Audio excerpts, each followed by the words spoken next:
ನಮಸ್ಕಾರ. ಉತ್ತರ Karnataka ನ್ಯೂಸ್ನ morning news ರೌಂಡಪ್ಗೆ ಸ್ವಾಗತ. ನಾನು ಹನುಮಂತ್ ದೇಶ್ಮುಖ್.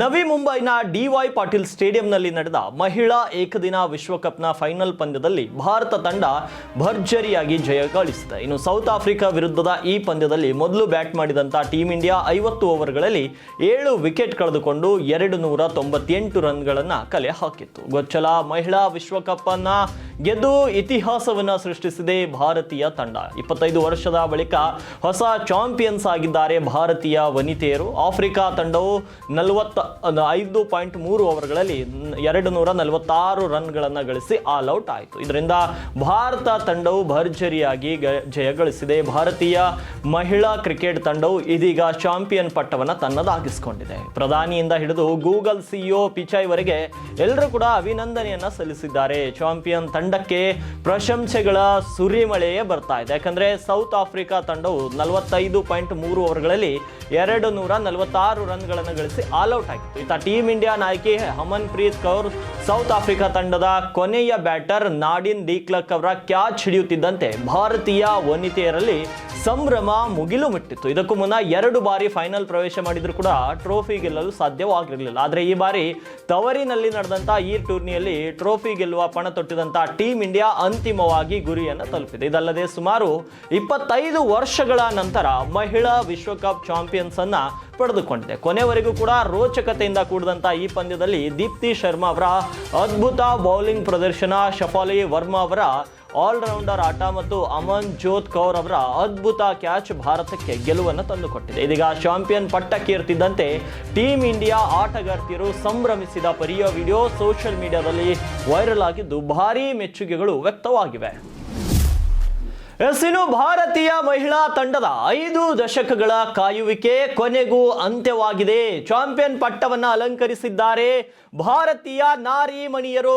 ಇದರ ಹಿನ್ನೆಲೆ ವಿರಾಟ್ ಕೊಹ್ಲಿಯಿಂದ ವಿಶೇಷ ಅಭಿನಂದನೆಯನ್ನ ಸಲ್ಲಿಸಿದ್ದಾರೆ ವಿರಾಟ್ ಕೊಹ್ಲಿ ಅವರು. ನೀವು ಎಲ್ಲಾ ಪ್ರಶಂಸೆಗಳಿಗೆ ಅರ್ಹರು, ಈ ಕ್ಷಣವನ್ನ ಪೂರ್ಣವಾಗಿ ಆನಂದಿಸಿ. ಸೋಷಿಯಲ್ ಮೀಡಿಯಾ ಮೂಲಕ ಭಾರತ ವನಿತಾ ತಂಡಕ್ಕೆ ಅಭಿನಂದನೆಯನ್ನ ಸಲ್ಲಿಸಿದ್ದಾರೆ ಸ್ಟಾರ್ ಕ್ರಿಕೆಟರ್ ವಿರಾಟ್ ಕೊಹ್ಲಿ. ಯಾಕಂದ್ರೆ ಭಾರತ ಮಹಿಳಾ ತಂಡದ 5 ದಶಕಗಳ ಕಾಯುವಿಕೆ ಕೊನೆಗೂ ಅಂತ್ಯವಾಗಿದೆ. ಡಿ.ವೈ. ಪಾಟೀಲ್ ಸ್ಟೇಡಿಯಂನಲ್ಲಿ ನಡೆದ ಸೌತ್ ಆಫ್ರಿಕಾ ವಿರುದ್ಧದ ಫೈನಲ್ ಪಂದ್ಯದಲ್ಲಿ 52 ರನ್ಗಳ ಜಯಭೇರಿ ಬಾರಿಸಿ ಟೀಂ ಇಂಡಿಯಾ ಚಾಂಪಿಯನ್ ಪಟ್ಟವನ್ನು ಅಲಂಕರಿಸಿದೆ. ಈ ಪಂದ್ಯದಲ್ಲಿ ಟಾಸ್ ಗೆದ್ದ ಸೌತ್ ಆಫ್ರಿಕಾ ತಂಡದ ನಾಯಕಿ ಲಾರಾ ಉಲ್ವಾಟ್ರ್ ಬೌಲಿಂಗ್ ಅನ್ನು ಆಯ್ದುಕೊಂಡಿದ್ರು. ಅದರಂತೆ ಮೊದಲು ಬ್ಯಾಟ್ ಮಾಡಿದಂತ ಟೀಂ ಇಂಡಿಯಾ ಪರ ಶಫಾಲಿ ವರ್ಮಾ 87 ರನ್ಗಳನ್ನು ಬಾರಿಸಿದ್ರೆ ಸ್ಮೃತಿ ಮಂದಾನ 45 ರನ್ಗಳನ್ನು ಸಿಡಿಸಿದ್ರು. ಇನ್ನು ದೀಪ್ತಿ ಶರ್ಮಾ 58 ರನ್ಗಳ ಕೊಡುಗೆಯನ್ನು ನೀಡಿದ್ರು. ಈ ಮೂಲಕ ಭಾರತ ತಂಡವು 50 ಓವರ್ಗಳಲ್ಲಿ 7 ವಿಕೆಟ್ಗಳನ್ನು ಕಳೆದುಕೊಂಡು 298 ರನ್ಗಳ ಕಲೆಯನ್ನು ಹಾಕಿತ್ತು. 299 ರನ್ಗಳ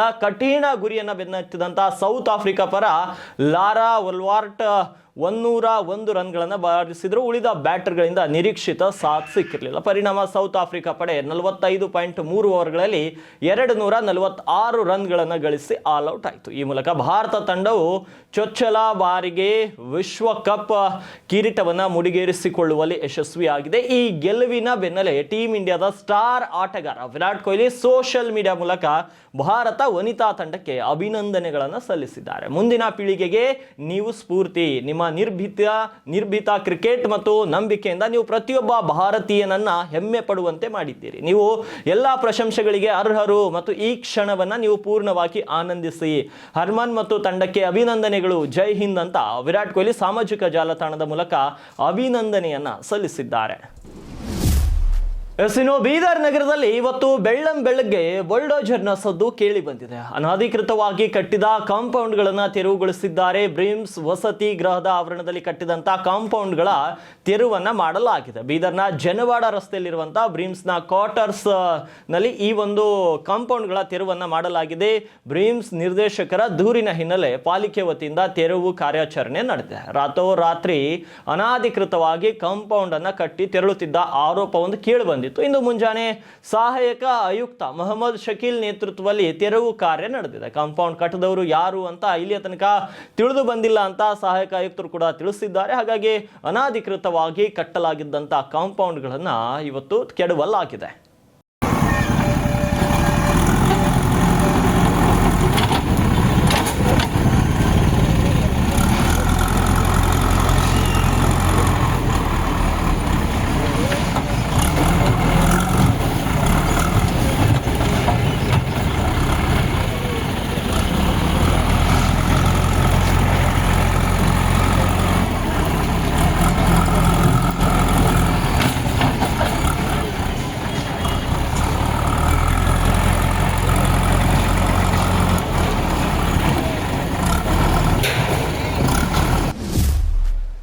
ಇನ್ನು ಯಾದಗಿರಿ ಜಿಲ್ಲೆಯ ಹುಣಸಂಗಿ ತಾಲೂಕಿನ ಕೂಡಲಗಿ ಗ್ರಾಮದಲ್ಲಿ ಅದ್ದೂರಿಯಾಗಿ ಮತ್ತು ಸಡಗರ ಸಂಭ್ರಮದಿಂದ ಶ್ರೀ ಶಾಂತಾನಂದ ಸರಸ್ವತಿ ಸ್ವಾಮಿಯವರ ಜಾತ್ರಾ ಮಹೋತ್ಸವ ನಡೆಯಿತು. ಇನ್ನು ಜಾತ್ರೆಯ ಅಂಗವಾಗಿ ಮಂದಿರದಲ್ಲಿ ವಿವಿಧ ಧಾರ್ಮಿಕ ಕಾರ್ಯಗಳು ಕೂಡ ನಡೆದು ನಂತರ ಅದ್ದೂರಿಯಾಗಿ ರಥೋತ್ಸವವು ನಡೆಯಿತು. ಇನ್ನು ಯಾದಗಿರಿ ಸೇರಿದಂತೆ ವಿವಿಧ ಭಾಗದಿಂದ ಸಾವಿರಾರು ಸಂಖ್ಯೆಯಲ್ಲಿ ಭಕ್ತರು ಆಗಮಿಸಿ ಜಾತ್ರೆಯಲ್ಲಿ ಭಾಗಿಯಾಗಿ ದೇವರ ಕೃಪೆಗೆ ಪಾತ್ರರಾದರು. ಈ ಹಿನ್ನೆಲೆ ಗಜಾನನ್ ಮಹಾರಾಜರು ಕೂಡ ವಾಹಿನಿಯ ಜೊತೆಗೆ ಮಾತನಾಡುವಂತಹ ಸಂದರ್ಭದಲ್ಲಿ ತಮ್ಮ ಅನುಭವವನ್ನು ಹಂಚಿಕೊಂಡಿದ್ದಾರೆ. ಹಾಗಿದ್ರೆ ಬನ್ನಿ ಗಜಾನನ್ ಮಹಾರಾಜರು ಏನು ಹೇಳಿದ್ರು, ಬನ್ನಿ ಕ್ವಿಕ್ ಆಗಿ ನೋಡ್ಕೊಂಡು ಬರೋಣ.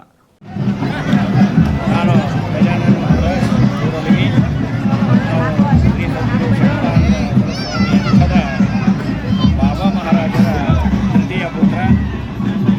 ಇಂದು ಸದ್ಗುರು ಶಾಂತಾನಂದ ಸ್ವಾಮಿಗಳವರ ಯಾತ್ರಾ ಮಹೋತ್ಸವವು ಬಹು ವಿಜೃಂಭಣೆಯಿಂದ ನೆರವೇರುತ್ತಿದೆ. ಸುತ್ತಮುತ್ತಲಿನ ಸಹಸ್ರಾರು ಭಕ್ತರು ಈ ಒಂದು ಜಾತ್ರೆಗೆ ಬಂದು ರಥೋತ್ಸವದಲ್ಲಿ ಪಾಲ್ಗೊಂಡು ಅತಿ ವೈಭವದಿಂದ ರಥೋತ್ಸವವನ್ನು ಸಂಭ್ರಮದಿಂದ ರಥವನ್ನು ಎಳೆಯುತ್ತಾರೆ.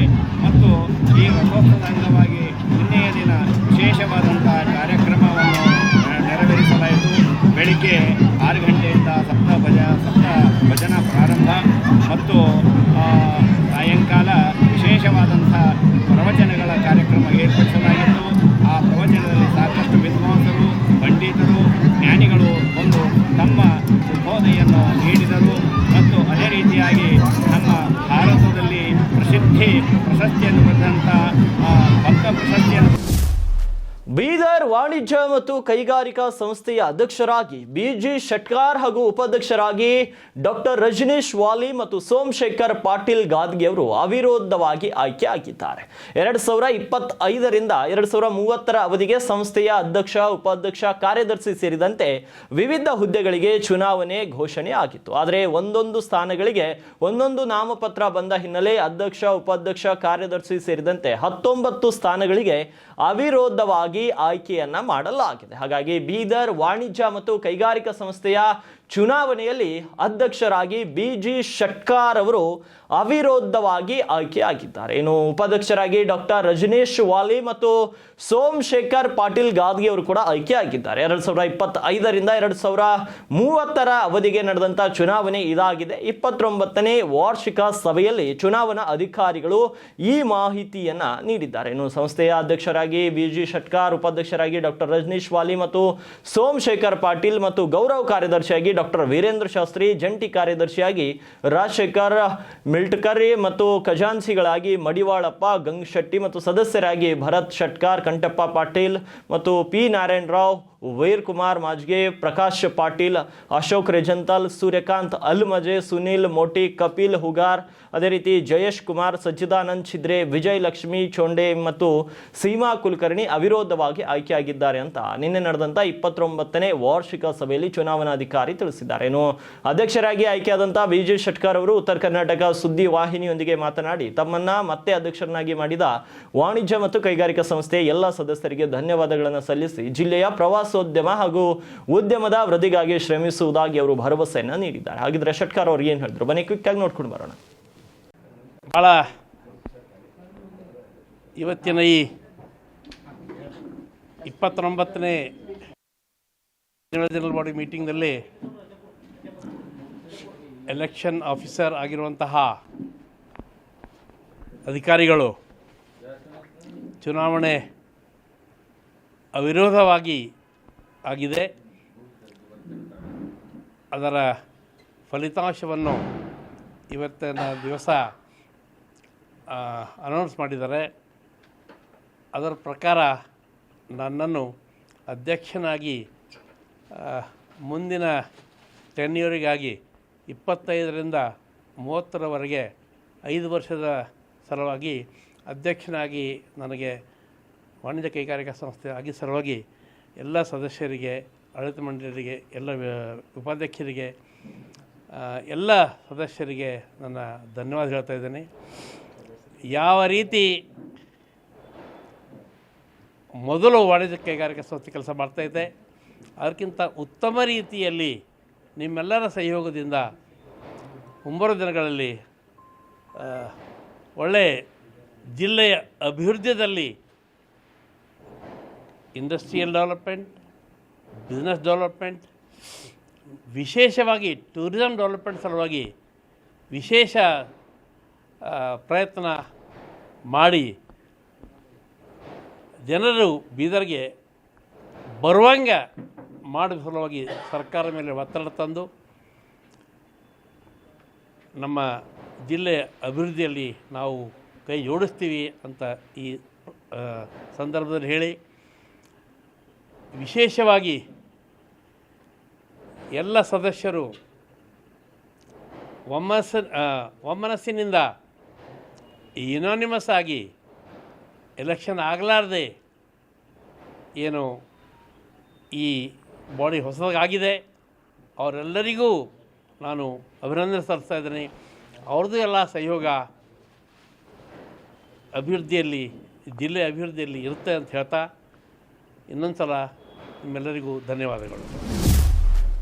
ಬೀದರ್ ಮಹಾನಗರ ಪಾಲಿಕೆ ವಿರುದ್ಧ ಮತ್ತೊಂದು ಭ್ರಷ್ಟಾಚಾರದ ಗಂಭೀರ ಆರೋಪವೊಂದು ಕೇಳಿ ಬಂದಿದೆ. ಕಾಮಗಾರಿ ನಡೆಸದೆ 50 ಲಕ್ಷ ರೂಪಾಯಿ ಲೂಟಿ ಹೊಡೆದಿರೋ ಆರೋಪ ಒಂದು ಕೇಳಿ ಬಂದಿದೆ. 2023-24 15ನೇ ಹಣಕಾಸು ಯೋಜನೆಯಲ್ಲಿ 50 ಲಕ್ಷ ರೂಪಾಯಿ ಲೂಟಿ ಮಾಡಿರೋ ಆರೋಪ ಒಂದು ಕೇಳಿ ಬಂದಿದೆ. ವಿದ್ಯುತ್ ಚಿತಾಗಾರವನ್ನ ನಿರ್ಮಿಸಲಿಕ್ಕಾಗಿ ಹಣವನ್ನ ಮೀಸಲಿಟ್ಟು ಆ ಹಣವನ್ನ ಲೂಟಿ ಮಾಡಿದ್ದಾರೆ ಅನ್ನೋ ಒಂದು ಆರೋಪ ಕೇಳಿ ಬಂದಿದೆ. ಹಾಗಿದ್ರೆ 50 ಲಕ್ಷ ರೂಪಾಯಿ ಹಣ ನುಂಗಿದ್ರ ಗುತ್ತಿಗೆದಾರ ಮತ್ತು ಅಧಿಕಾರಿಗಳು ಶಾಮೀಲಾಗಿ ನಗರಸಭೆ ಸದಸ್ಯ ಶಶಿ ಹೊಸಳ್ಳಿ ಗಂಭೀರವಾದ ಆರೋಪವೊಂದನ್ನ ಮಾಡಿದ್ದಾರೆ. ಕೋವಿಡ್ ವೇಳೆ 2020-21ರಲ್ಲಿ ವಿದ್ಯುತ್ ಚಿತಾಗಾರ ನಿರ್ಮಾಣಕ್ಕೆ 50 ಲಕ್ಷ ರೂಪಾಯಿಯ ಕ್ರಿಯಾ ಯೋಜನೆಯನ್ನ ಮಾಡಲಾಗಿತ್ತು. 2023 ಮತ್ತು 24ರಲ್ಲಿ ಕಾಮಗಾರಿಯ ಟೆಂಡರ್ ಅನ್ನ ಮಾಡಲಾಗುತ್ತೆ. 2024-25ನೇ ಸಾಲಿನಲ್ಲಿ 47 ಲಕ್ಷ ರೂಪಾಯಿಯ ಚೆಕ್ ಅನ್ನ ರಿಲೀಸ್ ಮಾಡಲಾಗಿದೆ. ಆದರೆ ಸ್ಥಳದಲ್ಲಿ ಮಾತ್ರ ವಿದ್ಯುತ್ ಚಿತಾಗಾರವಿಲ್ಲ. ಮಹಾನಗರ ಪಾಲಿಕೆ ಅಧಿಕಾರಿಗಳ ವಿರುದ್ಧ ಈಗ ಸಾಲು ಗಂಭೀರ ಆರೋಪಗಳು ಕೇಳಿ ಬರ್ತಾ ಇದೆ. ನಗರಸಭೆ ಸದಸ್ಯ ಶಶಿ ಹೊಸಹಳ್ಳಿ ಈ ಒಂದು ಗಂಭೀರ ಆರೋಪವನ್ನ ಮಾಡಿದ್ದಾರೆ. ಇನ್ನು ಇಂಜಿನಿಯರ್, ಕಮಿಷನರ್ ಮತ್ತು ಪೌರಾಡಳಿತ ಸಚಿವರು ಸಹ ಇದರಲ್ಲಿ ಶಾಮೀಲಾಗಿದ್ದಾರಂತೆ. ಸಚಿವರು ಹಣ ಪಡೆಯದಿದ್ರೆ ತಪ್ಪಿಸ್ತರನ್ನ ಒದ್ದು ಒಳಗೆ ಹಾಕ್ಲಿ. ಸಚಿವ ರಹೀಂ ಖಾನ್ಗೆ ನಗರಸಭೆ ಸದಸ್ಯ ಶಶಿ ಹೊಸಳ್ಳಿ ಓಪನ್ ಚಾಲೆಂಜ್ ಅನ್ನ ಮಾಡಿದ್ದಾರೆ. ಕ್ರಮ ಕೈಗೊಳ್ಳದಿದ್ರೆ ನವೆಂಬರ್ 7ರಂದು ಮಹಾನಗರ ಪಾಲಿಕೆ ಎದುರು ಪ್ರತಿಭಟನೆ ಮಾಡುವ ಎಚ್ಚರಿಕೆಯನ್ನು ಕೂಡ ಕೊಟ್ಟಿದ್ದಾರೆ ನಗರಸಭೆಯ ಸದಸ್ಯ ಶಶಿ ಹೊಸಳ್ಳಿ. ವಿದ್ಯುತ್ ಚಿತಾಗಾರ ನಿರ್ಮಿಸಲಿಕ್ಕಾಗಿ ಸರಿ ಸುಮಾರು ಒಂದು 50 ಲಕ್ಷ ರೂಪಾಯಿ ಲೂಟಿ ಹೊಡೆದಿರುವಂತಹ ಗಂಭೀರ ಆರೋಪ ಒಂದು ಕೇಳಿ ಬಂದಿದೆ. ನಿನ್ನೆ ಪತ್ರಿಕಾಗೋಷ್ಠಿಯನ್ನ ನಡೆಸಿ ಒಂದಿಷ್ಟು ಮಾಹಿತಿಯನ್ನು ಕೂಡ ಬಿಚ್ಚಿಟ್ಟಿದ್ರು ಶಶಿ ಹೊಸಳ್ಳಿ. ಇದೀಗ ಈ ಒಂದು ವಿದ್ಯುತ್ ಚಿತಾಗಾರದಲ್ಲಿ ನಿಜಕ್ಕೂ ಅಕ್ರಮ ನಡೆದಿದೆಯಾ ಅನ್ನೋ ಒಂದು ಆರೋಪ ಮತ್ತು ಇನ್ನೊಂದು ಶಂಕೆ ವ್ಯಕ್ತವಾಗ್ತಾ ಇದೆ. ಈಗಲಾದರೂ ತನಿಖೆ ನಡೆಯುತ್ತಾ? ತನಿಖೆ ನಡೆದೇ ತಪ್ಪಿಸ್ತರನ್ನ ಶಿಕ್ಷೆಗೊಳಪಡಿಸ್ತಾರ? ಓಪನ್ ಚಾಲೆಂಜ್ ಮಾಡ್ತಾ ಇದ್ದಾರೆ ಶಶಿ ಹೊಸಳ್ಳಿ. ತಪ್ಪಿಸ್ತರನ್ನ ಒಳಗೆ ಹಾಕ್ಲಿ ಸಚಿವರು ಅಂತ ಓಪನ್ ಚಾಲೆಂಜ್ ಅನ್ನ ಮಾಡ್ತಿದ್ದಾರೆ. ಹಾಗಿದ್ರೆ ಶಶಿ ಹೊಸಳ್ಳಿ ಏನ್ ಹೇಳಿದ್ರು ಬನ್ನಿ ಕ್ವಿಕ್ ಆಗಿ ನೋಡ್ಕೊಂಡು ಬರೋಣ. ಹಿಂದೂ ಸಮಾಜದ ಅತ್ಯಂತ ದೊಡ್ಡ ರುದ್ರಭೂಮಿ ಇದು. ಕೋವಿಡ್ ಸಂದರ್ಭದಲ್ಲಿ ಜನ ಹೆಣ ಸುಡ್ಲಿಕ್ಕೆ ಜನ ಬರ್ತಾ ಇಲ್ಲ, ಕೋವಿಡ್ ಅಂಟು ರೋಗಕ್ಕೆ ಹೆದರಿ ಅಂಥೇಳಿ ಅಂದಿನ ಸರ್ಕಾರ, ಭಾರತೀಯ ಜನತಾ ಪಾರ್ಟಿ ಸರ್ಕಾರ ಇದ್ದಾಗ 2 ಗ್ರೇವೇಡ್ಗಳಿಗೆ, ಒಂದು ನರಸಿಂಹಜರ್ನ, ಒಂದು BUB ಕಾಲೇಜ್ ಇರುವಂಥ ಗ್ರೇವೇಡ್ಗಳಿಗೆ 50 ಲಕ್ಷ ರೂಪಾಯಿದು ಚಿತಾಗಾರ, ವಿದ್ಯುತ್ ಚಾಲಿತ ಚಿತಾಗಾರ ಯಂತ್ರ ಇಟ್ಟಿರು. ಚಿತಾಭಸ್ಮ ಮಾಡೋಂಥ ಯಂತ್ರ. ಆ ಯಂತ್ರ ಅಲ್ಲಿ ನರಸಿಂಹಜರ್ನದಲ್ಲಿ ಇನ್ಸ್ಟಾಲ್ ಮಾಡಿದ್ರು. ಇಲ್ಲಿನ ಯಂತ್ರ ಗಯಬು. 50 ಲಕ್ಷ ರೂಪಾಯಿ ಯಾವುದೇ ಕೆಲಸ ಇರಲಾರ್ದೆ ಇಂದಿನ 2024ರ ನಮ್ಮ ನಗರಸಭೆ ಅಧ್ಯಕ್ಷರ ಅವಧಿಯಲ್ಲಿ, ನಮ್ಮ ಪೌರಾಡಳಿತ ಸಚಿವರ ಅವಧಿಯಲ್ಲಿ 50 ಲಕ್ಷ ರೂಪಾಯಿ ಇಲ್ಲಿಂದು ಗುಳುಂ ಮಾಡ್ಯಾರ. ಇಲ್ಲಿ ಯಾವುದೇ ಕಾಮಗಾರಿ ಆಗಿಲ್ಲ. ಅದಕ್ಕೆ ಏನದಂದ್ರೆ ಆದಷ್ಟು ಬೇಗ ಇವ್ರ ಮೇಲೆ ತನಿಖೆ ಆಗಬೇಕು. ನಾವು ಅವ್ರದೇ ಭಾಷೆದಾಗ, ರಹೀಂ ಖಾನ್ ಸಾಹೇಬ್ರ ಭಾಷೆದಾಗೆ ಒಂದು ಮಾತು ಹೇಳತ್ತೇವೆ, ಕಫನ್ ಚೋರ್ ಹೈ ಅಂತ ಬೈತಾ ಇರ್ತಾರೆ ಒಳಗೆ ಉಳ್ಸಿಟ್ಟಿದಾಗೆಲ್ಲ. ग्रेवेड चोर हो गए, कफन चोर गया, वो छोटा छोटा है कफन 500,000 का है. ग्रेवेड चोर ये 50 लाख का ग्रेवेड चोरी हो गया है ಕಾಂಗ್ರೆಸ್ ಕೆ ನೇತೃತ್ವ में ಅಂತ ಹೇಳಿ ಇವತ್ತು ನಾವು ಅವ್ರಿಗೆ ಹೇಳಕ್ಕೆ ಇಷ್ಟಪಡ್ತೀವಿ. ಈಗ 50 ಲಕ್ಷ ರೂಪಾಯಿ ಒಂದೇ ಸರಿ ಕಾಣೆ ಆಗೈತೆ ಅಂದ್ರೆ ಹೆಂಗೆ ಇಲ್ಲ ಹೆಂಗೆ ಸರ್, ಇದರಲ್ಲಿ ಇಂಜಿನಿಯರ್ ಹಿಡ್ಕೊಂಡು, ಥರ್ಡ್ ಪಾರ್ಟಿ ಹಿಡ್ಕೊಂಡು, ಕಮಿಷನರ್ ಹಿಡ್ಕೊಂಡು, ಮಂತ್ರಿವರೆಗೆ ಎಲ್ಲರೂ ಶಾಮೀಲ್ ಇದ್ದಾಗೆ ಆಗ್ತದೆ. ಯಾವುದೇ ಒಂದು ನಕಲಿ ಚೆಕ್ ಹೋಗ್ಬೇಕಾಯ್ತು ಅಂದ್ರೆ ಯಾರು ಗಮನದಾಗ ಬರಲಾರ್ದೆ ಹೋಯ್ತದಂತಲ್ಲ. ಮೊದಲು ಕಮಿಷನರ್ ಗಮನದಾಗ ಬರ್ತದೆ, ಮೊದಲು ಜೈ ಗಮನದಾಗ ಬರ್ತದೆ. ಎಲ್ಲರ ಗಮನದಾಗ ಬಂದ ಮೇಲೆ ದುಡ್ಡು ಹೋಯ್ತದೆ. ಮತ್ತು ಎಲ್ಲರೂ ಪಾಲ್ದಾರ್ ಇರ್ತಾರೆ. ಆ ಸಚಿವರು ಪಾಲ್ದಾರ್ ಇಲ್ಲ ಅಂದ್ರೆ ನಾಳೆ ಒಳಗೆ ಹಾಕಲಿ ಯಾರ್ಯಾರ ಅವ್ರಿಗೆ. ನಾಳೆನೇ ಒಂದು ತಾಸು ಟೈಮ್ ತೊಗೊಬೇಡ, ಸಚಿವರಾಗ ಇದ್ರ ಪಾಲ್ದಾರ ಇಲ್ಲ ಅಂದ್ರೆ ಇವತ್ತು ಸಂಜೆ ಒಳಗೆ ಒಳಗೆ ಹಾಕ್ಲಿ ಯಾರ್ಯಾರು ಅದ್ರಾಗ ಅದು ಮಾಡಲ್ಲ. ಯಾಕಂದ್ರೆ ದುಡ್ಡು ತೊಗೊಂಡವ್ರಿಗೆ ಮಾಡ್ಲಿಕ್ಕೆ ಹೆಂಗೆ ಬರ್ತದೆ? ಈಗ ಏನೋ ಅವರು ತೊಗೊಂಡಿರ್ತಾರೆ, ಏನೋ ಅವ್ರಿಗೆ ಗೊತ್ತಿರ್ತದಂತೆ ಸುಮ್ಮ ಬಿಡ್ತಾರೆ. ಇಲ್ಲ ಅಂದ್ರೆ ಇವತ್ತು ಸಂಜೆವರೆಗೆ ಒಳಗೆ ಹಾಕ್ಲಿ, ನಾವು ಹೇಳ್ತೇವೆ ಭಾಳ ಒಳ್ಳೆಯ ಸಚಿವರ ಅಂತ ಹೇಳ್ತೇವೆ. ಏನು ಒತ್ತಾಯ ಮಾಡ್ತೀವಿ? ಇವತ್ತು ಅವ್ರ ಮೇಲೆ ಕ್ರಿಮಿನಲ್ ಪ್ರಕರಣ ಆಗಬೇಕು, ಯಾವ ಅಧಿಕಾರಿಗಳು ಶಾಮೀಲರ ಇದ್ರಾಗ ಯಾರ್ಯಾರು ಶಾಮೀಲರ ಅವ್ರಿಗೆ ಒಳಗೆ ಹಾಕಬೇಕು ಅಂತೇಳಿ ನಾವು ಮನವಿ ಮಾಡ್ತೇವೆ. ಬೆಳೆ ಹಾನಿ ಪರಿಹಾರವನ್ನ ನೀಡುವಲ್ಲಿ ಸರ್ಕಾರ ವಿಳಂಬ ಮಾಡ್ತಿರುವ ಹಿನ್ನೆಲೆ ಸಚಿವ ಖಂಡ್ರೆ ವಿರುದ್ಧ ಅನ್ನದಾತರು ಅಸಮಾಧಾನವನ್ನ ವ್ಯಕ್ತಪಡಿಸಿದ್ದಾರೆ. 100 ವರ್ಷದ ಇತಿಹಾಸದಲ್ಲಿಯೇ ಇಂತಹ ಪರಿಸ್ಥಿತಿ ರೈತರಿಗೆ ಬಂದಿಲ್ಲ. ಪರಿಹಾರಕ್ಕಾಗಿ ನಾವು ಧರಣಿಯನ್ನ ಕೂತಾಗ ಉಸ್ತುವಾರಿ ಸಚಿವರಾಗಿರುವಂತಹ ಈಶ್ವರ್ ಖಂಡ್ರೆ ಅವರು ಭರವಸೆಯನ್ನ ನೀಡಿದ್ರು. 30ನೇ ತಾರೀಕಿನ ಒಳಗಾಗಿ ಪರಿಹಾರ ಕೊಡ್ತೀವಿ ಅಂತ ವಾಗ್ದಾನವನ್ನ ಮಾಡಿದ್ರು. ಆದ್ರೆ ಅವರು ಹೇಳಿದ ಸಮಯ ಮುಗಿದ್ರು ಕೂಡ ರೈತರಿಗೆ ಪರಿಹಾರ ದೊರಕಿಲ್ಲ. ಸಚಿವ ಖಂಡ್ರೆ ಕೊಟ್ಟ ಮಾತಿನಂತೆ ನಡೆದುಕೊಳ್ಳಲಿ, ರೈತರ ನಿಯೋಗವನ್ನ ಸಿಎಂ ಬಳಿ ತೆಗೆದುಕೊಂಡು ಹೋಗ್ಲಿ, ರೈತರ ಸಾಲ ಮನ್ನಾ ಹಾಗೂ ಶೀಘ್ರ ಪರಿಹಾರಕ್ಕೆ ಒತ್ತಾಯಿಸಲಿ ಅಂತ ಬೀದರ್ನಲ್ಲಿ ರೈತ ಮುಖಂಡರು ಒತ್ತಾಯವನ್ನು ಮಾಡಿದ್ದಾರೆ. ರೈತ ಮುಖಂಡ ಮಲ್ಲಿಕಾರ್ಜುನ್ ಸ್ವಾಮಿ ಜಿಲ್ಲಾಧ್ಯಕ್ಷರು ರೈತ ಸಂಘದ, ಅದೇ ರೀತಿ ಅನ್ನಪೂರ್ಣ ಬಿರಾದ ರೈತ ಸಂಘದ ಮಹಿಳಾ ಘಟಕದ ತಾಲೂಕು ಅಧ್ಯಕ್ಷರು ಬಾಲ್ಕಿ ಅವರು ಒತ್ತಾಯವನ್ನ ಮಾಡಿದ್ದಾರೆ. ಹಾಗಿದ್ರೆ ಬೀದರ್ನಲ್ಲಿ ರೈತರು ಏನು ಹೇಳಿದ್ರು ಬನ್ನಿ ಒಂದ್ಸಲ ಕ್ವಿಕ್ ಆಗಿ ನೋಡ್ಕೊಂಡು ಬರೋಣ. ಜಿಲ್ಲೆ ಕಳೆದ 100 ವರ್ಷದ ಇತಿಹಾಸದಲ್ಲಿ ರೈತರಿಗೆ ಹಾನಿಯಾದಷ್ಟು ಯಾವತ್ತೂ ಆಗಿಲ್ಲ. ನಾವು ಜಿಲ್ಲೆಯಲ್ಲಿ ಸತತ ಅಹೋರಾತ್ರಿ ಧರಣಿ ಮಂತ್ರಿಗಳ ಮನೆ ಆಫೀಸ್ ಮುಂದೆ ಕುಳಿತಿದ್ದಾಗ ಸನ್ಮಾನ್ಯ ಈಶ್ವರ್ ಖಂಡ್ರೆ ಸಾಹೇಬರು ಬಂದು ನಮ್ಮನ್ನು ರೈತರಿಗೆ ಆಶ್ವಾಸನೆಯನ್ನು ಕೊಟ್ಟು ಮುಖ್ಯಮಂತ್ರಿಗಳ ಬಳಿ ನಿಯೋಗ ಕರೆದುಕೊಂಡು ಹೋಗ್ತೀನಿ, 30 ತಾರೀಕು ಒಳಗಾಗಿ ನಾವು ರೈತರಿಗೆ ಬೆಳೆ ಪರಿಹಾರ ಹಾಕ್ಸ್ತೀನಿ ಅಂತ ಹೇಳಿದರು. ಆದರೆ ಇನ್ನೂ ಮತ್ತೆ 15 ದಿವಸದಲ್ಲಿ ಹಾಕ್ತೀವಿ ಅಂತ ಹೇಳ್ತಾ ಇದ್ದಾರೆ. ಕಳೆದ ಮೊನ್ನೆ 28-29ಕ್ಕೆ ನಮ್ಮ ಜಿಲ್ಲೆಯಲ್ಲಿ ಮಳೆ ಆಯಿತು. ಇದರಿಂದ 100% ರೈತರ ಎಲ್ಲ ಬೆಳೆ ಖರೀಫು ಹೋಗಿದೆ, ರಬ್ಬಿನೂ ಹೋದಂಗೆ ಆಗಿದೆ. ಅದಕ್ಕೆ ನಾವು ತಮ್ಮ ಮಾಧ್ಯಮದ ಮುಖಾಂತರ ಒತ್ತಾಯ ಮಾಡೋದೇನೆಂದರೆ ಸಂಪೂರ್ಣ ನಮ್ಮ ಬೀದರ್ ಜಿಲ್ಲೆಯ ರೈತರ ಸಾಲ ಮನ್ನಾ ಮಾಡಬೇಕು, ಆಮೇಲೆ ಪರಿಹಾರವನ್ನು ತಕ್ಷಣದಲ್ಲಿ ಬಿಡುಗಡೆ ಮಾಡಬೇಕು ಮತ್ತು ನಮ್ಮ ಸಚಿವರು ಮಾತು ಕೊಟ್ಟಂತೆ ಮುಖ್ಯಮಂತ್ರಿಗಳ ಬಳಿಗೆ ನಿಯೋಗವನ್ನು ಕರೆದುಕೊಂಡು ಹೋಗಿ ನಮ್ಮ ಜಿಲ್ಲೆಯ ಸಮಸ್ಯೆಯನ್ನು ಮುಖ್ಯಮಂತ್ರಿಗಳ ಗಮನಕ್ಕೆ ತಂದು ಅದಕ್ಕೆ ನಾವು ನಮ್ಮ ಉಸ್ತುವಾರಿ ಸಚಿವರಲ್ಲಿ ಮಾಧ್ಯಮದ ಮುಖಾಂತರ ಮನವಿ ಮಾಡ್ತಾ ಇದ್ದೀವಿ. ಆದಷ್ಟು ತಕ್ಷಣ ಈಗ 2-3 ದಿವಸದಲ್ಲಿ ಮುಖ್ಯಮಂತ್ರಿಗಳಲ್ಲಿ ಸಮಯ ತಗೊಂಡು ನಮ್ಮ ಜಿಲ್ಲೆಯ ಸಮಸ್ಯೆ ಬಗ್ಗೆ ಮುಖ್ಯಮಂತ್ರಿಗಳಿಗೆ ಪರಿಹಾರದ ಬಗ್ಗೆ ಸಾಲ ಮನ್ನಾದ ಬಗ್ಗೆ ಮಾತಾಡಿಸಬೇಕು. ವೀರಶೈವ ಲಿಂಗಾಯತ ಮಹಾಸಭಾ ವೇದಿಕೆ ಜಿಲ್ಲಾ ಸಮಿತಿ ಕಲಬುರಗಿಯ ವತಿಯಿಂದ 9ನೇ ಪೀಠಾಧಿಪತಿಗಳಾದ ಶ್ರೀ ಶರಣಬಸವೇಶ್ವರ ಸಂಸ್ಥಾನ ಕಲಬುರಗಿಯ ಚಿರಂಜೀವಿ ಪೂಜ್ಯ ಶ್ರೀ ದೊಡ್ಡಪ್ಪ ಅಪ್ಪನವರ ಜಯಂತಿ ಪ್ರಯುಕ್ತ ಶ್ರೀ ಶರಣಬಸವೇಶ್ವರ ಗದ್ದುಗೆಗೆ ಲಕ್ಷ ಬಿಲ್ವ ಪುಷ್ಪ ಬಿಲ್ವಾರ್ಚನೆ ಹಾಗೂ ಲಿಂಗ ದೀಕ್ಷೆ ಮತ್ತು ಅದೇ ರೀತಿ 1001 ಸಾಮೂಹಿಕ ಇಷ್ಟಲಿಂಗ ಪೂಜೆ ಬಹಳ ಅದ್ದೂರಿಯಾಗಿ ನಡೆಯಿತು. ಚಿರಂಜೀವಿ ಪೂಜ್ಯ ದೊಡ್ಡಪ್ಪನವರ ಜನ್ಮದಿನದ ಪ್ರಯುಕ್ತ ಶರಣರ ಗದ್ದುಗೆಗೆ ಲಕ್ಷ ಪುಷ್ಪ ಬಿಲ್ವಾರ್ಚನೆಯನ್ನ ಮಾಡಲಾಗಿದೆ. ಅದೇ ರೀತಿ ಲಿಂಗ ದೀಕ್ಷೆ ಪೂಜೆ ಆಗಿದೆ ಮತ್ತು 1001 ಶರಣರಿಂದ ಇಷ್ಟಲಿಂಗ ಪೂಜೆ ಕೂಡ ನಿನ್ನೆ ಜರುಗಿದೆ. ಇನ್ನು ಶ್ರೀ ಗುರುಮೂರ್ತಿ ಶಿವಾಚಾರ್ಯರ ದಿವ್ಯ ಸಾನ್ನಿಧ್ಯದಲ್ಲಿ ಇವೆಲ್ಲವೂ ಪೂಜೆಯನ್ನ ಜರುಗಿದೆ. ವೀರಶೈವ ಲಿಂಗಾಯತ ಮಹಾವೇದಿಕೆ ಕಲಬುರಗಿ ಜಿಲ್ಲಾ ಸಮಿತಿಯ ವತಿಯಿಂದ ಪೂಜ್ಯ 9ನೇ ಪೀಠಾಧಿಪತಿಗಳು ಶರಣಬಸವೇಶ್ವರ ಸಂಸ್ಥಾನ ಕಲಬುರಗಿಯ ಪೂಜ್ಯ ಶ್ರೀ ಚಿರಂಜೀವಿ ದೊಡ್ಡಪ್ಪ ಅಪ್ಪಾಜಿಯವರ ಜನ್ಮದಿನದ ಅಂಗವಾಗಿ ನವೆಂಬರ್ 1ರಂದು ಕಲಬುರಗಿಯ ಆರಾಧ್ಯ ದೈವ ಶ್ರೀ ಶರಣಬಸವೇಶ್ವರರ ಗದ್ದುಗೆಯಲ್ಲಿ ಲಕ್ಷ ಪುಷ್ಪ ಬಿಲ್ವಾರ್ಚನೆ ಮತ್ತು 1001 ಶರಣರ ಇಷ್ಟಲಿಂಗ ಮಹಾಪೂಜೆ ಶ್ರದ್ಧಾ ಭಕ್ತಿಯಿಂದ ನೆರವೇರಿಸಿದರು. ಇನ್ನು ಈ ಮಹಾ ಧಾರ್ಮಿಕ ಕಾರ್ಯಕ್ರಮವು ಬೆಳಗ್ಗಿನ 5 ಗಂಟೆಗೆ ಪುರೋಹಿತರ ತಂಡದ ಮಂತ್ರಘೋಷಗಳೊಂದಿಗೆ ಪ್ರಾರಂಭವಾಗಿ ಮಧ್ಯಾಹ್ನ 12 ಗಂಟೆಗೆ ಮಹಾ ಮಂಗಳಾರತಿಯ ಮೂಲಕ ಸಂಪನ್ನವಾಯಿತು.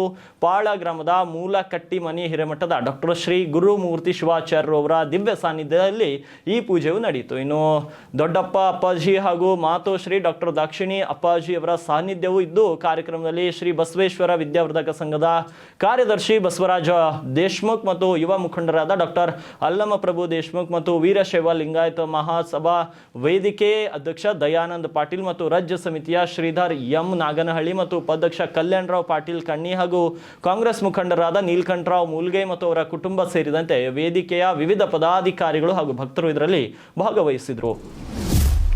ಸಕ್ಕರೆ ಕಾರ್ಖಾನೆಗಳಿಂದ 3,500 ರೂಪಾಯಿ ದರ ನಿಗದಿ ಮಾಡುವಂತೆ ಒತ್ತಾಯಿಸಿ ಕಳೆದ 4 ದಿನಗಳಿಂದ ರೈತರು ಗುರ್ಲಾಪುರ್ ಕ್ರಾಸ್ನಲ್ಲಿ ಪ್ರತಿಭಟನೆಯನ್ನು ನಡೆಸುತ್ತಿದ್ದಾರೆ.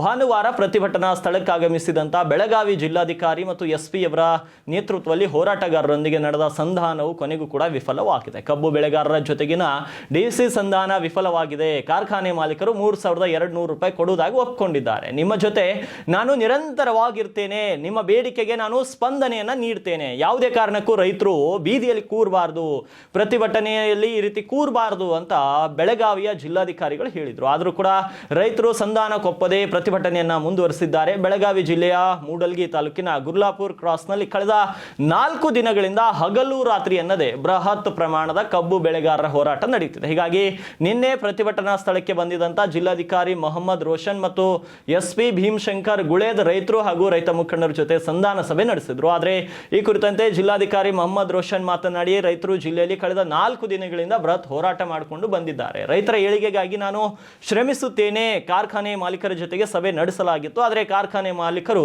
3,200 ರೂಪಾಯಿ ಕೊಡುವುದಾಗಿ ಒಪ್ಪಿಕೊಂಡಿದ್ದಾರೆ. ನಿಮ್ಮ ಜೊತೆ ನಾನು ನಿರಂತರವಾಗಿರ್ತೇನೆ, ನಿಮ್ಮ ಬೇಡಿಕೆಗೆ ನಾನು ಸ್ಪಂದನೆ ನೀಡುತ್ತೇನೆ, ಯಾವುದೇ ಕಾರಣಕ್ಕೂ ರೈತರು ಬೀದಿಯಲ್ಲಿ ಕೂರಬಾರದು. ನಾನು ರೈತ ಸ್ನೇಹಿ ಅಧಿಕಾರಿಯಾಗಿ ನಿಮಗೆ ಮನವಿ ಮಾಡ್ಕೊಳ್ತಾ ಇದ್ದೇನೆ, ನೀವು ಈ ಪ್ರತಿಭಟನೆಯನ್ನ ಕೈ ಬಿಡಿ, ನಾನು ನಿಮ್ಮ ಜೊತೆ ಇರ್ತೇನೆ ಅಂತ ಮನವೊಲಿಸಲು ಯತ್ನಿಸಿದರು. ಆದರೆ ಈ ಹಿಂದೆ ಕೂಡ ತೂಕದಲ್ಲಿ ಕೆಲವು ಕಾರ್ಖಾನೆಗಳು ಮೋಸ ಮಾಡುತ್ತವೆ ಅಂತ ರೈತ ಮುಖಂಡ ಚುನ್ನಪ್ಪ ಪೂಜಾರಿ ನನಗೆ ವಿಸ್ತೃತವಾಗಿ ಮಾಹಿತಿ ನೀಡಿದರು. ತಕ್ಷಣವೇ ನಾನು ಜಿಲ್ಲಾಡಳಿತದಿಂದ ಓರ್ವ ಅಧಿಕಾರಿಯನ್ನ ನೇಮಿಸಿ ತೂಕದ ಮಷಿನ್ಗಳನ್ನು ಪರಿಶೀಲನೆ ಮಾಡಿಸಿದ್ದೆ. ಬೆಳಗಾವಿಯಲ್ಲಿ ರೈತರ ಹೋರಾಟಕ್ಕೆ ಜಿಲ್ಲಾಡಳಿತ ಸ್ಪಂದನೆ ನೀಡಿದೆ, ನೀವು ಈ ಪ್ರತಿಭಟನೆಯನ್ನ ಕೈ ಬಿಡಬೇಕು ಅಂತ ರೈತರಿಗೆ ಡಿಸಿ ಅವರು ಮನವಿಯನ್ನು ಮಾಡಿದ್ರು. ಆದರೆ ಮನವಿ ಮತ್ತು ಈ ಒಂದು ಸಂಧಾನ ಸಭೆ ವಿಫಲವಾಗಿದೆ. ರೈತರು ಇನ್ನೂ ಕೂಡ ಪ್ರತಿಭಟನೆಯನ್ನ ಮುಂದುವರೆಸಿದ್ದಾರೆ. ಆದ್ರೆ ಪರಿಹಾರ ಹುಡುಕೋ ಜವಾಬ್ದಾರಿಯನ್ನು ನಮ್ದೇ ಅಲ್ವಾ? ನಿಮ್ಗೆ ಏನ್ ಬೇಕು ನನ್ನಿಂದ? ಜಿಲ್ಲಾಧಿಕಾರಿಯಾಗಿ ನಾನಿರ್ಲಿ, ನನ್ನ ಪೊಲೀಸ್ ವರಿಷ್ಠಾಧಿಕಾರಿರವರಿರ್ಲಿ, ಅವರಿಂದ ನಿಮ್ಮ ನಿರೀಕ್ಷೆ ಏನು? ನೀವ್ ಏನ್ ಹೇಳ್ತಿರೋ, ನೀವು ರೈತರ ಪರವಾಗಿ ಹೇಳ್ತೀರಿ. ಆ ರೈತರ ಪರವಾಗಿ ಹೇಳ್ತಾ ಇರುವಂತ ಆ ಮಾತೇನಿದೆ, ಅದಕ್ಕೆ ನಾವು ನಂಬಬೇಕು, ಬೆಂಬಲ ಕೊಡಬೇಕಲ್ವಾ? ನಾನು ಬೆಂಬಲ ಕೊಡ್ತೀನಿ.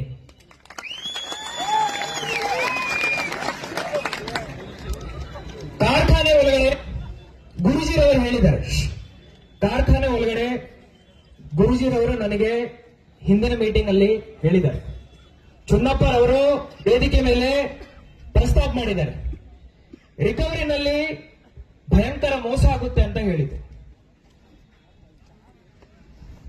ನೀವು ಹೆಂಗ್ ಹೇಳ್ತೀರೋ ಅದರ ಪರಿಹಾರ ಹಂಗ್ ಕೊಡ್ತೀನಿ.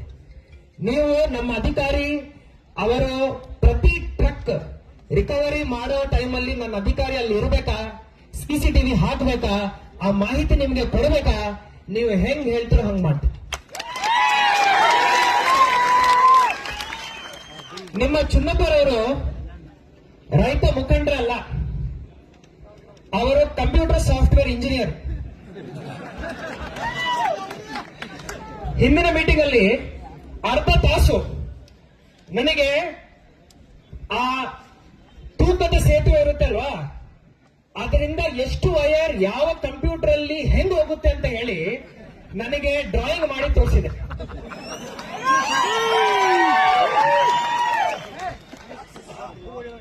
ರೈತರ ಪರವಾಗಿ ಅಷ್ಟು ಕಾಳಜಿ ಇಟ್ಕೊಂಡು ಇನ್ನೂ ಕಂಪ್ಯೂಟರ್ ಬಗ್ಗೆ ಓದ್ತಾ ಇದಾರಲ್ವಾ, ಅವರಿಗೆ ಶ್ಲಾಘನೆ ಹೇಳಬೇಕು. ಅವರು ಹೇಳ್ತಾ ಇರೋ ಪಾಯಿಂಟ್ ಅನ್ನು ಟೆಕ್ನಿಕಲಿ ನಾವು ಖಂಡಿತ ನೋಡ್ತೀವಿ. 2 ವೈರ್ ಏನು ನೀವು ಹೇಳಿದಿರಲ್ವಾ, ಕಂಪ್ಯೂಟರ್ಗೆ ಹೋಗದೆ ಡೈರೆಕ್ಟ್ ಪ್ರಿಂಟರ್ ಹಾಗೂ ಡಿಸ್ಪ್ಲೇಗೆ ಹೋಗೋ ತರ ನಾನು ಮಾಡ್ತೀನಿ ಚುನ್ನಪ್ಪ.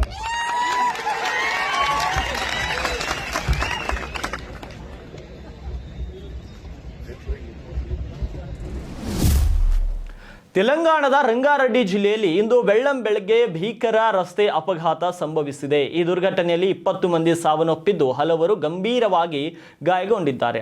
RTC ಬಸ್ ಮತ್ತು ಟಿಪ್ಪರ್ ನಡುವೆ ಅಪಘಾತ ಸಂಭವಿಸಿದೆ. ಚೆಬಲ್ ತಾಲೂಕಿನ ಮೀರಜ್ಗುಡ ಬಳಿ RTC ಬಸ್ ಮೇಲೆ ಟಿಪ್ಪರ್ನಲ್ಲಿದ್ದಂಥ ಜಲ್ಲಿಕಲ್ಲು ಬಿದ್ದು ಪರಿಣಾಮ 20 ಮಂದಿ ಪ್ರಯಾಣಿಕರು ಮೃತಪಟ್ಟಿದ್ರೆ ಹಲವರು ಗಂಭೀರವಾಗಿ ಗಾಯಗೊಂಡಿದ್ದಾರೆ. ಪ್ರಯಾಣಿಕರು ಜಲ್ಲಿಕಲ್ಲಿನ ಅಡಿ ಸಿಲುಕಿದಂಥ ಪರಿಣಾಮ ಸ್ಥಳದಲ್ಲಿಯೇ 20 ಮಂದಿ ಅಸುನೀಗಿದ್ರೆ ಹಲವರು ಹಲವರು ಗಂಭೀರವಾಗಿ ಗಾಯಗೊಂಡಿದ್ದಾರೆ. ಇನ್ನು ಈ ಅಪಘಾತದ ಕುರಿತು ಮಾಹಿತಿ ತಿಳಿದ ಕೂಡಲೇ ಸ್ಥಳಕ್ಕೆ ದೌಡಾಯಿಸಿದ ಪೊಲೀಸ್ ರಕ್ಷಣಾ ಕಾರ್ಯಾಚರಣೆ ನಡೆಸಿದೆ. ಇನ್ನು ಜೆಸಿಬಿಯಿಂದ ಜಲ್ಲಿಕಲ್ಲಿನಡಿಯಲ್ಲಿ ಸಿಲುಕಿದವರನ್ನ ರಕ್ಷಿಸಲಾಗಿದೆ. ಇನ್ನು ಬಸ್ನಲ್ಲಿದ್ದವರು ಬಹುತೇಕರು ವಿದ್ಯಾರ್ಥಿಗಳು ಮತ್ತು ಉದ್ಯೋಗಿಗಳೇ ಆಗಿದ್ದಾರೆ. ಅಪಘಾತಕ್ಕೀಡಾದಂತಹ ಬಸ್ ತಾಂಡೂರಿನಿಂದ ಹೈದರಾಬಾದ್ ಕಡೆ ತೆರಳುತ್ತಾ ಇತ್ತು. ಇದರಲ್ಲಿ 70 ಮಂದಿ ಪ್ರಯಾಣಿಕರಿದ್ದು ಬಹುತೇಕರು ಉದ್ಯೋಗಿಗಳು ಮತ್ತು ವಿದ್ಯಾರ್ಥಿಗಳೆಲ್ಲರೂ ಹೈದರಾಬಾದ್ನ ವಿವಿಧ ಕಾಲೇಜುಗಳಲ್ಲಿ ಓದುತ್ತಿದ್ದವರೇ ಆಗಿದ್ದಾರೆ. ಭಾನುವಾರ ರಜಾ ದಿನವಾಗಿದ್ದರಿಂದ ಅವರೆಲ್ಲರೂ ತಮ್ಮ ತಮ್ಮ ಊರುಗಳಿಗೆ ತೆರಳಿದ್ರು. ಇಂದು ಹೈದರಾಬಾದ್ಗೆ ವಾಪಸ್ ಬರುತ್ತಿದ್ದಾಗ ಈ ದುರ್ಘಟನೆ ಸಂಭವಿಸಿದೆ. ಈ ರಸ್ತೆಯ ಅಪಘಾತದಿಂದಾಗಿ ಹೈದರಾಬಾದ್ ಬಿಜಾಪುರ ರಸ್ತೆಯಲ್ಲಿ ಭಾರೀ ಸಂಚಾರ ದಟ್ಟಣೆ ಉಂಟಾಗಿತ್ತು. ಚವೆಲ್ ವಿಕಾರಾಬಾದ್ ಮಾರ್ಗದಲ್ಲಿ ಹೆಚ್ಚಿನ ವಾಹನಗಳನ್ನು ಕೂಡ ನಿಲ್ಲಿಸಲಾಗಿದೆ.